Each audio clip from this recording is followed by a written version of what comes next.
Hello students.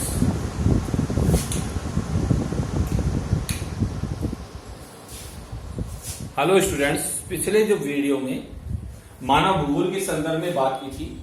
मानव भूगोल में मानव भूगोल के अर्थ परिभाषा के बारे में बात की। जो मानव भूगोल के जन्मदाता थे रेडजेल, उनके संदर्भ में बात की। और जिस ग्रंथ से मानव भूगोल की शुरुआत हुई एंथ्रोपोजोग्राफी, उसके संदर्भ में अपन ने बात की थी। आज जो हम बात कर रहे हैं मानव भूगोल की प्रकृति। मानव भूगोल की जो प्रकृति है इसको हम दो भागों में बांटकर अध्ययन कर सकते हैं, एक तो भौतिक वातावरण और एक सांस्कृतिक वातावरण। भौतिक वातावरण को आपने 11वीं क्लास में पढ़ा और आगे भी इसको पढ़ेंगे, जिसमें भू आकृति विज्ञान या भू आकृति, वनस्पति, धरातल, इनके संदर्भ में अपन ने बात की। अब हम सांस्कृतिक वातावरण की बात करते हैं। सांस्कृतिक वातावरण में हम अध्ययन करते हैं जैसे भवन है, ग्राम है, जिनको अपन गांव भी कह सकते हैं, शहर है, परिवहन की सुविधाएं हैं, संचार की सुविधाएं हैं। ऐसी सभी आकृतियां जिनके निर्माण में मानव महत्वपूर्ण भूमिका निभाता है या जिनका निर्माण मानव के द्वारा ही होता है, उन सभी को हम किसमें शामिल करते हैं? सांस्कृतिक वातावरण के संदर्भ में शामिल कर लेते हैं। इस जो अपनी बुक है, इस बुक में अपन सांस्कृतिक वातावरण के संदर्भ में ही ज्यादा पढ़ेंगे। अब इसके बाद अपन बात करते हैं, ये तो हो गया मानव भूगोल की प्रकृति। मानव भूगोल में हम सांस्कृतिक वातावरण का अध्ययन करते हैं।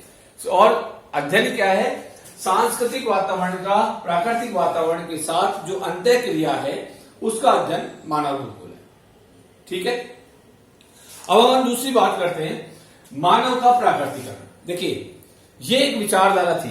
अब अपने पास दो तत्व हो गए, भौतिक वातावरण और सांस्कृतिक वातावरण। जितने भी विद्वान हैं उन्होंने फिर इस बात पे विचार किया कि इसमें से प्राकृतिक वातावरण ज्यादा शक्तिशाली है या सांस्कृतिक वातावरण ज्यादा शक्तिशाली है। ये विचारधारा बनी। इस विचारधारा में सबसे पहले विचारधारा के बारे में बात करते हैं अपन, मानव का प्राकृतिकरण। यानी इसमें जो प्राकृतिकरण है, यानी जो प्रकृति है, यानी कि जो प्राकृतिक वातावरण है वो सर्वशक्तिमान है। मानव उसके सामने एक तुच्छ प्राणी है। इस समय ये महत्वपूर्ण नहीं था कि मानव क्या उत्पादन करता है, क्या निर्माण करता है, बल्कि ये अधिक महत्वपूर्ण था कि किन उपकरणों और तकनीकी जो सहायता है, तकनीकों के सहयोग से वो उत्पादन करता है। इस समय ये महत्वपूर्ण ज्यादा था। दूसरी बात, प्रौद्योगिकी विकास, टेक्नोलॉजी का जो विकास था बहुत शून्य अवस्था में था। वो धीरे धीरे प्रकृति के नियमों को सीख रहा था। जैसे पानी बहुत तेज स्पीड से चलता है, ये एक प्रकृति का नियम है कि वो ढाल की ओर चलता है। तो उन्होंने क्या किया कि उस पानी के फ्लो के साथ साथ जैसे लकड़ी के गट्ठर थे उनको लकड़ी के ऊपर ही चलाना शुरू किया। उससे पहिए का आविष्कार हुआ। इस तरह के जो प्राकृतिक नियमों को समझने लगा, मानव शरीर में डीएनए का फॉर्मेशन जानने लगा, जिससे आनुवांशिक बीमारियों, आनुवांशिक रोगों के बारे में, आनुवांशिकता के बारे में वो समझने लगा। कुल मिला के अगर अपन इसको कहें कि उस समय मानव प्रकृति के सामने असहाय था। यदि प्रकृति में कुछ भी विरोधाभास होता, यानी तेज आंधी आती, तूफान आता, बहुत तेज वर्षा होती, बिजली चमकती, तो वो डर जाता, सहम जाता और कहीं छुप जाता। तो ये जो सारी थी ये सिद्ध करती थी कि प्रकृति सर्वशक्तिमान है और मानव उसके सामने बहुत ज्यादा तुच्छ प्राणी है। यहां तक उन्होंने कहा कि मानव प्रकृति का दास है। इसके जो स्कॉलर थे, जो विद्वान थे जिन्होंने इसको शुरू किया, वो रेडजेल थे। फिर कुमारी एलन सैंपल जो रेडजेल की शिष्या थी, उन्होंने भी इसी सिद्धांत पर काम किया और इस सिद्धांत को पर्यावरणीय निश्चयवाद कहा। इसके संदर्भ में आप जब अपनी बुक देखोगे तो बुक में आपको एक स्टोरी मिलेगी, शॉर्ट स्टोरी, मानव का प्राकृतिकरण के नाम से, कि बैंदा मध्य भारत के आबू जाबर के जंगलों में रहने वाला एक नागरिक था और गांव में 3 झोपड़ियां हैं जो जंगल के बीचों बीच, जहां पक्षी और आवारा कुत्ते भी आपको देखने को नहीं मिलेंगे। वहां न तो कोई सड़क दिखाई देती है और न ही कोई भीड़ भाड़। वो एक छोटी सी लंगोटी में हाथ में कुल्हाड़ी लिए हुए पेड़ वन सर्वेक्षण करता है और उसका कबीला कृषि का जो बिल्कुल आदिम स्वरूप है, आदिम कृषि वो कार्य वो करता है। और इसके लिए वो क्या करता है, जंगल के एक छोटे से टुकड़े को जला के साफ कर देता है और उसमें फिर खेती करता है। इस तरह से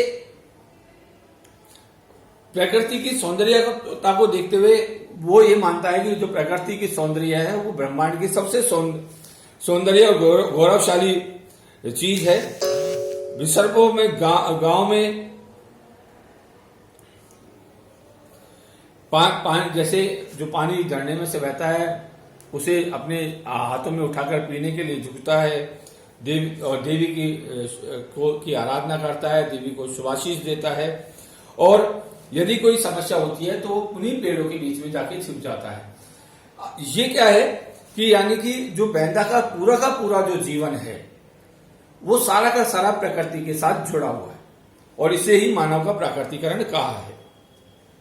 दूसरी बात अपन करें, अब मानव ने बहुत सारी तकनीकी सीख ली, डीएनए के द्वारा बहुत सारे रोगों पर नियंत्रण किया। आज अगर अपन देखें कि अपन ये कह सकते हैं कि अगर सही डॉक्टर मिल जाए और पूरी चिकित्सा व्यवस्था मिल जाए तो जिसकी अगर ईश्वर ही मृत्यु चाहता हो तो बात अलग है, नहीं उसको बचाया जा सकता है। इतनी सफलता हमने प्राप्त कर ली। तो इस सफलता को क्या कहा, मानव का प्रकृति का मानवीकरण। अब यानी कि मानव सर्वशक्तिशाली हो गया कि वो सब कुछ कर सकता है। गर्मी को बदल के अपने पूरे घर में एसी यानी ठंड, बिल्कुल ठंड महसूस कर सकता है, फ्रिज में बर्फ जमा कर सकता है। इस तरह के उसने बहुत सारे प्रयास किए जिससे उसने प्रकृति को अपने वश में किया। ये विचारधारा का नाम संभववाद रहा और इस विचारधारा को देने वाले थे विडाल डेला ब्लासे। विडाल डेला ब्लासे ने इस विचारधारा को दिया। इसके लिए भी एक छोटी सी कहानी दी गई है जिसमें ट्राइडाहम एक शहर था जहां सर्दियों में भारी बर्फ जमा रहती है, प्रचंड पवने और भारी हिमपात रहती है, आकाश में भी सूर्य नजर नहीं आता है।